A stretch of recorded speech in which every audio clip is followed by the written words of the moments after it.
Welcome back, everyone. Michael here with Offshore Citizen.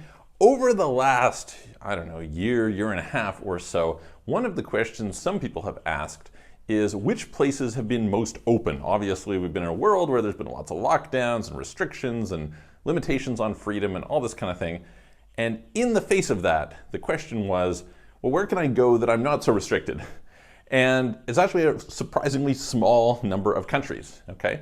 So I'm going to go through and I'm going to discuss a few of them that were in particular quite open, but then I'm going to talk about an important plan B that I think has emerged out of this and the subject of, what fast track options you might have for some backup residencies that, that's pretty good for you. So before we do that, if you haven't already, please smash the subscribe button, nail the notification bell. Really appreciate you subscribing. We're working hard to grow the channel. Check out our other videos. We got lots of them dating back. And if you'd like help with international structuring for yourself personally or your business, please reach out to me. You can book a call, calendly.com/Michael-Rosmer, link in the description below, or you can check out our websites, offshorecitizen.net, offshorecapitalist.com, and send us a message through there. Okay, so the places that to me stood out as being most open, there's a few other kind of added ones, but we'll go through them. Mexico, Dubai specifically, not just UAE, Dubai specifically.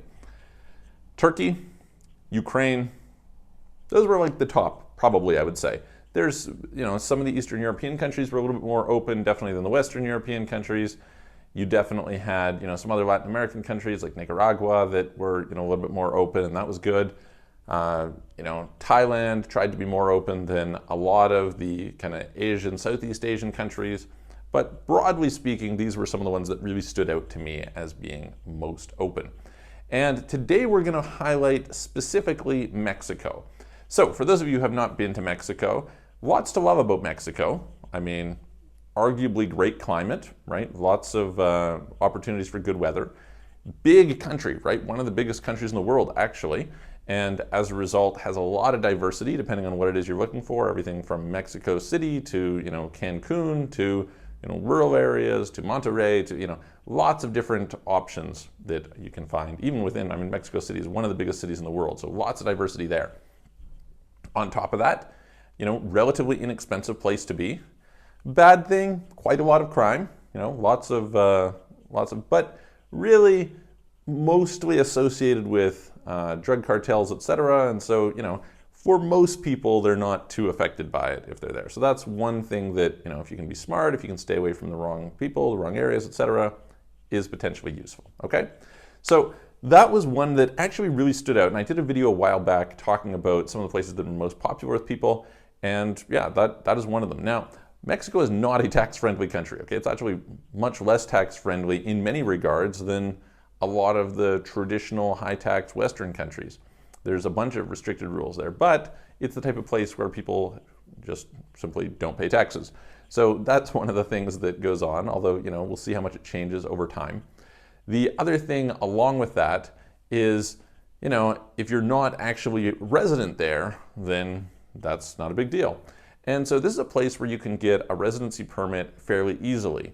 And so for a lot of people, I think, when we think about kind of like, what are our kind of missions around life and our planning and our structuring for ourselves and all that is, of course, you're going to have, your base, you're going to have how your business is structured, you're going to have how your income is structured, you're going to have your main home, you're going to have your citizenship, but you're also going to have residencies.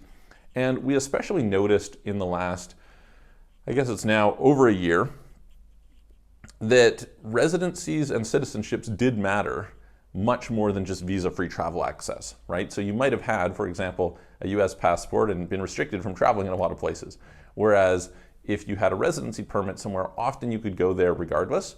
And kind of makes sense then to have some backup residency permits. Some people will also talk about just broad freedoms. And again, some place like Mexico has a lot of broad freedoms in spite of, they kind of got this weird hybrid, because it's, maybe I would describe it as a little bit Wild Westy. So in that sense, I think it's an interesting option for people to add onto their plate. Now, specifically of interest is we have some connections now that can arrange permanent residency in Mexico very quickly, very easily for like 20 grand. So, okay, there's a cost, but on the other hand, you're in a situation where you can get it within a very short period of time, around a month or so, kind of expedited, and that is quite useful. And on top of that, then gives you some sort of a longevity to it where you have very minimal requirements in order to maintain that, which is awesome.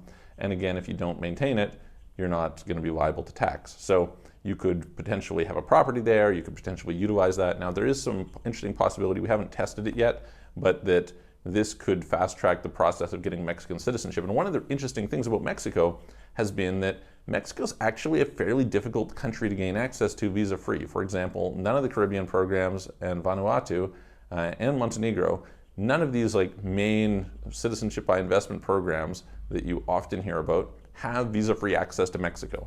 So this is good.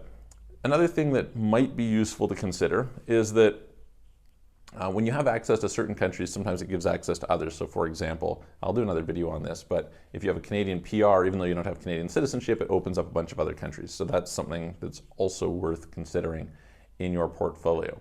Anyway, I think as a place to add to a person's list, they should maybe consider Mexico. You should go and check it out. Not for everybody, of course. Is it a place that I would want to live? I don't think it's a place that I would personally want to live in, but as a place to visit and to have access to and have as a bit of a backup plan, it's a weird place because even though on one hand the rules would suggest that you shouldn't have a lot of freedom, the practical on-the-ground reality is you have quite a bit more freedom. So many people will find that they're feeling much freer in Mexico than in the US or Canada or Western Europe, etc. So anyway, that is one of the ones that I wanted to highlight today, and I'm going to go through and I'm going to talk a bit about some of the others as we go along. I've obviously talked a lot about Dubai. We've talked about the Turkish citizenship by investment program, so that's another option. Ukraine, we'll do some more stuff on that because that's an interesting part of the world, and we'll see with respect to someplace like Nicaragua, etc. as time goes on. Anyway, that's it for today. I hope you liked it. If you have any questions, please put them in the comments below. If you are interested in assistance with, again, setting up residencies, setting up citizenships, optimizing your tax, all those sorts of things, please reach out to me. You can book a call, calendly.com/Michael-Rosner. Go and check out my other channel, the Solutions Podcast. That's, we do some cool videos and interviews talking about, global politics and, global issues, right? How to solve the world's biggest problems, sharing crazy heterodox ideas that might be terrible ideas, but at least trying to engage in some conversation around solutions rather than problems. So I hope you like that, and we will see you guys on the next video.